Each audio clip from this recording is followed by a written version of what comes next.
नमस्ते। चलिए आज बात करते हैं 2025 के नोबेल पुरस्कार विजेताओं की और उनकी उन कमाल की खोजों की जिनमें हमारी दुनिया को हमेशा के लिए बदल देने की ताकत है। तो वो कौन से बड़े आइडियाज थे जिन्होंने 2025 को इतना खास बना दिया?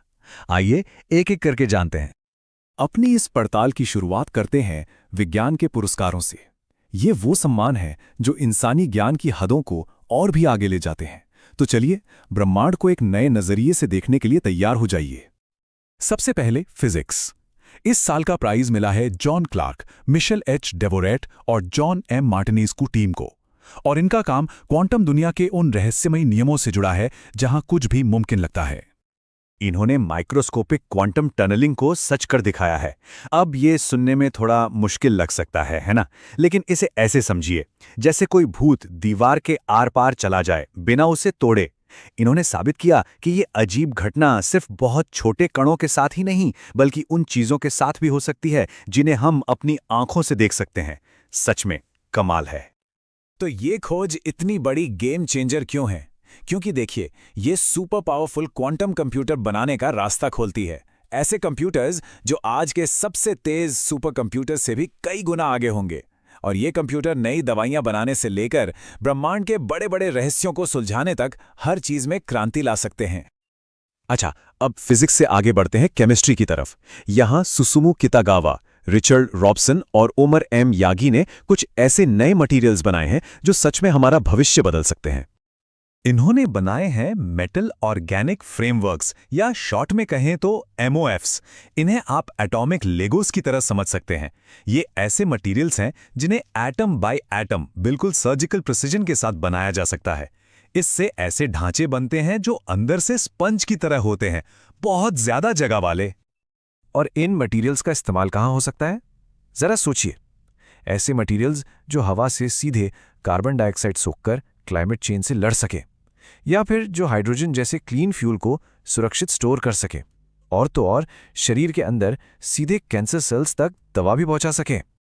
चलिए अब बात करते हैं फिजियोलॉजी या मेडिसिन की। ये पुरस्कार मैरी ब्रेंका, फ्रेड रामस्टेल और शिमोन साकागुची को दिया गया है, और वो भी हमारे अपने शरीर के अंदर काम करने वाले एक बहुत ही जरूरी सिस्टम की खोज के लिए।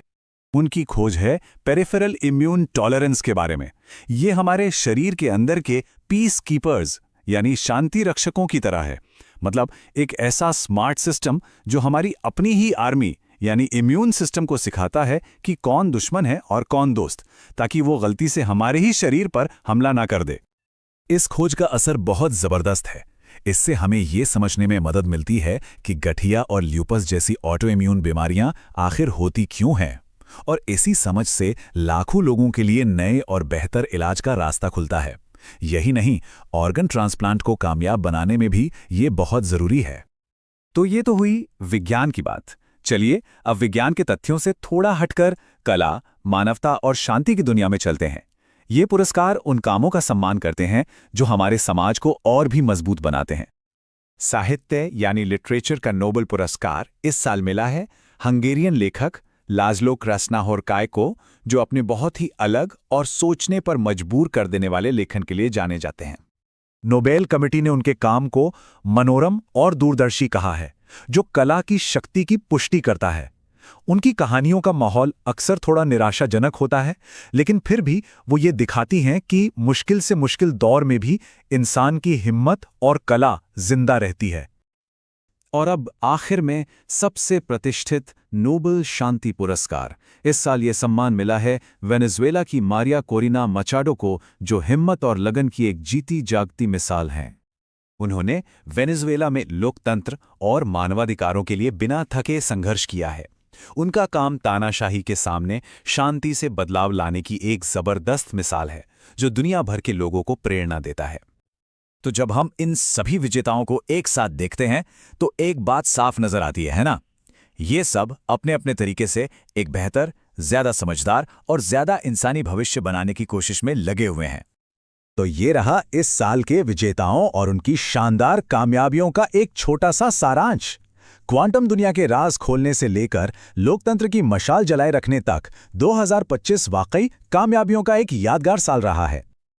और अब एक सवाल सबके लिए, इन सभी शानदार खोजों में से वो कौन सी एक है जो हमारे आने वाले कल पर सबसे गहरा असर डालेगी?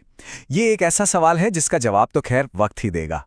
इस सफर में हमारे साथ जुड़ने के लिए बहुत बहुत धन्यवाद।